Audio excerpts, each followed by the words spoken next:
L'azienda agricola Feresin è situata nell'antico borgo rurale di San Quirino presso Cormons, nota come la città del vino e centro nevralgico delle zone DOC del Collio e dell'Isonzo, in uno scenario unico per le caratteristiche del terreno e del suo microclima.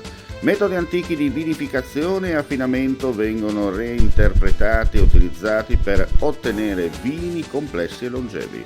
La passione per il vino, il legame tra la terra e la famiglia, la storia da tramandare. Feresin, il meglio del meglio.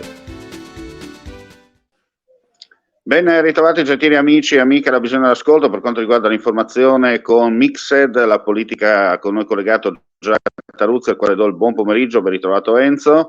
Allora, ciao, innanzitutto direi prima di entrare nell'analisi tecnica dei nostri appuntamenti per quanto riguarda la politica sul territorio, direi che partiamo subito con una promozione, un'autopromozione in questi casi, per quanto riguarda un'importante iniziativa editoriale che stai portando a termine e soprattutto che sta uscendo tra poco nelle migliori edicole, no? Come si dice in questi casi. Esatto, sì, sì. Ho finito il libro su Tina Anselmi, Una vita per la libertà. È un libro che in pratica percorre un po' le tappe significative di una che possiamo considerare a pieno titolo la madre della patria, una grande protagonista della storia del nostro paese, che per le vicissitudini che l'hanno interessata, la resistenza, il sindacato, la politica, si può dire che la storia d'Italia è anche la storia di Tina Anselmi in qualche modo, no? Se Moro era un po' il protagonista al maschile, lei è sicuramente il protagonista al femminile e direi anche di più. È stata la prima donna ministro, madre della grande riforma della sanità, autentica paladina del lavoro e naturalmente una grande protagonista dell'Italia democratica e repubblicana, una grande leader della DC e direi che ha salvato un po' anche l'Italia, diciamo così, con quella grande riforma prima della sanità, poi andata al lavoro e poi con quella grande presidenza sulla logia massonica P2, sulla commissione d'inchiesta, dove in qualche modo era stata messa lì per creare un problema, invece lei l'ha risolto e dobbiamo a lei se in qualche modo è stato smascherato questo golpe strisciante che da anni era dietro le porte della Repubblica, insomma, oltre ad essere stata anche una grande leader del sindacato. Insomma, una donna che veramente è nel pantheon di molti politici, non ultimo è nel pantheon anche dell'attuale premier Meloni, ma è stata nel pantheon anche della Resistenza, quindi dell'ANPI. Insomma, è una protagonista che tutti si riconoscono e spero che i lettori, quando avranno l'opportunità di leggere il libro, possano in qualche modo condividere questo mio pensiero. Senti Enzo, allora innanzitutto c'è un problema tecnico, ma immagino che tu mi senta, Sì, no? In questo momento mentre sto sì, ti parlando. sento. Ecco, Ti sento. tranquillo. Andiamo avanti, insomma, nel nostro intervento. Adesso cambiamo completamente argomento e parliamo un po' di quello che sta succedendo a Udine con la nuova giunta De Toni. In particolare, permettimi, torna il problema sicurezza legato a quello che è successo ad esempio negli ultimi giorni con questi interventi, no? Da parte delle forze dell'ordine, in particolare nella zona del Parco Moretti e nella zona del centro città. Insomma, è passato un momento di tranquillità per riprendere il vecchio sistema, no? Viene da dire. Ma qualcuno dice che è finita l'epoca Fontanini, iniziata l'epoca del dopo Onsel di nuovo e quindi qualcuno imputa all'attuale amministrazione un po' di lassismo. Io direi che devono prendere ancora le misure sulla situazione. Certamente non porta bene vedere il Parco Moretti che prima era occupato, tra virgolette, dalle forze alpine che sappiamo quanto amore abbiamo per gli alpini qui in Friuli e per quello che hanno fatto durante il terremoto, vedere un po' che lì sono occupati un po' da questi clandestini che in qualche modo non sanno dove andare, perché questo è il problema.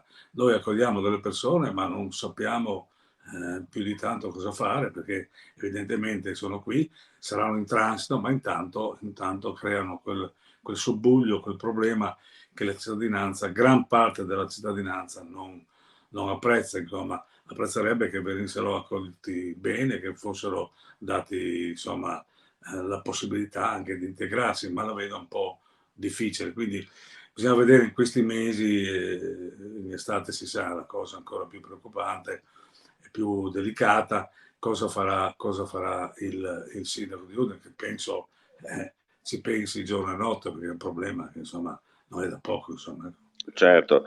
Senti, secondo te sono le prime avvisaglie di un possibile temporale, oppure diciamo sono soltanto dei tuoni in lontananza, ma al primo alito di vento tutto scompare e de facto ritornerà poi? Ma io penso di no. Penso che, come si dice, bisognerà vedere a settembre cosa succederà, perché anche la Giunta in questo momento dovrà appunto delineare le linee programmatiche, e penso che in qualche modo qualche cosa faranno. Certamente le dichiarazioni del sindaco, io dico che addirittura Udine ha un tandem, il sindaco per le grandi opere, le grandi idee, le grandi visioni, che possiamo dire tranquillamente che De Toni, per il suo passato direttore, anche di grande visionario, e poi il sindaco, diciamo così, di tutti i giorni, quello che tenta di risolvere i problemi, che è Venanzi, che ha fatto un passo indietro, non dimentichiamo, ma che era già pronto per fare il sindaco. Quindi abbiamo un sindaco, diciamo così, per le grandi visioni, e poi abbiamo un sindaco che tenta di risolvere le questioni, sta prendendo anche mi pare che è molto dinamico il secondo, ecco, anzi molto dinamico. Certamente con le Ecco, dichiarazioni fatte sul patto istituzionale vedremo cosa succederà, insomma, ecco, perché insomma certo. Federica. No, Sì, prego, dimmi. no, volevo dire, quello che stai sottolineando tu era un po' quello che un po' tutti dicevano, no? Questa figura del sindaco, però dietro di lui c'è una specie di comitato di garanzia dove effettivamente la parte operativa la porta avanti chi, diciamo, è in secondo piano rispetto a colui che de facto e de jure è il primo cittadino e dunque rappresenta la città. Sì, io penso che con la richiesta di patto istituzionale e Federica, che non sarà la Federica 1, ma la Federica 2, secondo me sarà un po' più dialogante e in qualche modo alcune cose verranno risolte, altre cose invece saranno diversamente proporzionate. Mi spiego. Quando si dice che a livello regionale Udine conta poco come fattore, diciamo così, di classe dirigente, è chiaro che i consiglieri regionali eletti in consiglio regionale di estrazione friulana faranno la loro figura, insomma non c'è un problema questo. Però la questione è che Udine non ha nessun rappresentante diretto nelle istituzioni nazionali, non c'è un senatore, non c'è un ministro, non c'è un rappresentante alla Camera dei Deputati. Insomma, qui forse Beh, de Toni facto abbiamo dovrebbe comunque portare. Rizzetto, no? C'è Rizzetto che comunque in teoria, essendo non è proprio cittadino udinese, però fa parte della provincia di Udine, ma tecnicamente c'è questo Udine vuole posto. avere uno suo, vuole avere il suo di Udine, residente a Udine, nato a Udine, che vive in Udine, e non riesce da anni a portarlo in Parlamento, insomma. Ma poi è evidente che qui si giocano un po', anche come dicevamo la scorsa volta, si giocano un po' i destini della classe, diciamo, udinese e friulana in particolare, no?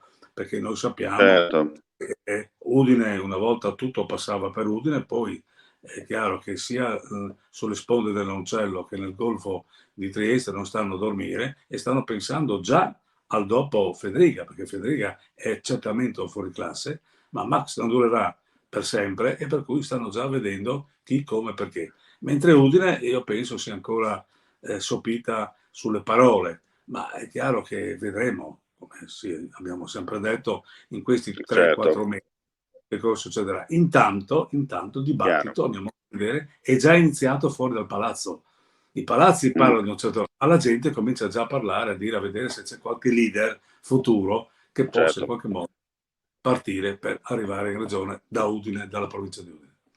Senti, l'altra volta abbiamo parlato di te proprio su questo discorso, no? Di Federica che chiaramente non si accontenterà del fatto di terminare la sua esperienza come presidente della regione, però chiaramente l'appetito viene mangiando, no? Chi fa politica, una volta che ha seminato bene come presidente della regione, di certo non andrà a fare il sindaco di Udine, nel senso che avrà più ispirazione, cioè fare il salto in avanti. Secondo alcuni rumors, da quello anche che ho potuto sentire io, c'è magari l'ipotesi che al vaglio di studiare magari una variazione, no, della legge per evitare i famosi conflitti, in modo tale che magari chissà nel 2024 magari Fedriga nel contesto, oltre a fare il presidente della regione, sia anche deputato europeo, no? Ma insomma, starà un momentino a vedere se cambieranno queste incompatibilità, che si sa, siamo in una stagione di riforme, per cui cambia la legge elettorale, cambia il sistema di elezione del Presidente della Repubblica o del Primo Ministro, cambierà il sistema delle autonomie, e quello secondo me sarà un qualcosa di importante che la Regione dovrà sfruttare per avere più competenze, più responsabilità, ma anche più autonomia nell'ambito nazionale. E questo io penso che Federica, che è molto attrezzato in questo, potrà portarlo, anche io spero che lo porti a casa, perché in qualche modo è in una situazione favorevole, no? È uno dei presidenti più amati d'Italia dopo Zaia, e abbiamo visto gli ultimi score del Sole 24 Ore, quindi ha una nomea e ha un prestigio particolare, ecco. Certo. Per cui dovrebbe portare a casa questo, insomma, ecco.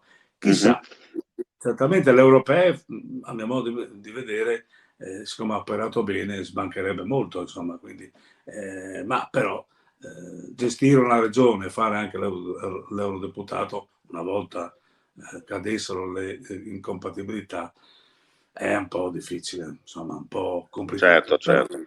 Però. Senti, ma nel caso in cui abbiamo fatto un po' di fantapolitica, nel caso in cui passasse alle cronache questa, diciamo così, legge che permetterebbe, diciamo, al Presidente della Regione di svolgere anche la funzione di eurodeputato, come l'opinione pubblica in primis e soprattutto la politica in secundis, come accetterebbe la cosa, secondo te? Ma io penso che abbiamo visto anche i sindaci che si sono candidati, quelli sono dimessi, sono stati premiati perché l'hanno detto prima. Quelli che all'ultimo momento hanno voluto fare il blitz sono stati, mi pare, quasi tutti castigati. Penso che una regione vuole avere il suo presidente, quindi io penso che di escludere al momento questa possibilità di Federica, che lui si è preso l'impegno, poi è giovane, è dell'80, per cui può aspirare a fare il ministro o qualcosa di più anche la prossima volta. Certo. E per quanto riguarda invece il ruolo delle opposizioni, ultimamente andando in giro vedo che c'è un po' di movimento, no? Soprattutto dopo che Federica ha dato le pagelle, in particolare nel PD c'è un po' di fermento. Ma il PD, come ho sempre detto, ha due elementi interessanti, che io ritengo interessanti, sia l'ex sindaco di Trepogrande, la Celotti, sia il consigliere comunale di Pozzo, che sono giovani e quindi in qualche modo possono, diciamo, di scalare un po' la leadership, e bisogna vedere. Il problema del PD è che non ha ancora una sua linea e naturalmente sta aspettando le elezioni europee per contarsi, no? Contarsi con i 5 Stelle, contarsi con il resto della sinistra, che in questo momento è molto combattuta, molto frastagliata e non le manda a dire né da una parte né dall'altra, insomma ognuno pensa a se stesso, e poi su alcune battaglie ci sono, ma sono battaglie, diciamo così, sui diritti in generale, sulle questioni particolari non ci sono, non hanno ancora detto la loro in maniera pregnante, concretamente. Qui in Regione stanno portando avanti la battaglia sulla revisione della sanità degli enti locali, cose che sono due temi che effettivamente vanno visti, vanno vagliati e soprattutto vanno presi in carico anche dall'attuale maggioranza per dare una risposta. È chiaro che la questione della sanità non si può archiviare così, in qualche modo dovranno intervenire perché non è una situazione brillante, nonostante l'impegno che mette l'assessore e in primis il presidente, ma qualcosa bisognerà fare. Per gli enti locali sono tutti che piangono, cioè gli enti locali hanno bisogno di ridisegnare un po' la mappa, di rivedere un po' le questioni che riguardano il personale, al limite di accentrare alcune cose in consorzi particolari per quanto riguarda gli appalti, per quanto riguarda i concorsi. Insomma, qualcosa bisogna fare, non si può dire non si può fare o si è sempre fatto così. Sarebbe un grande errore, bisogna in qualche modo mettersi in gioco. E spero che l'assessore Roberti, che è ripartito dopo essere stato ripescato dal presidente, è ripartito di grande carriera, spero, anzi sono sicuro che lo debba fare, perché questa è un'istanza degli amministratori, un'istanza che poi arriveranno sui cittadini. Questi sono due temi che le opposizioni portano avanti, ma ahimè ancora in maniera molto molto frastagliata.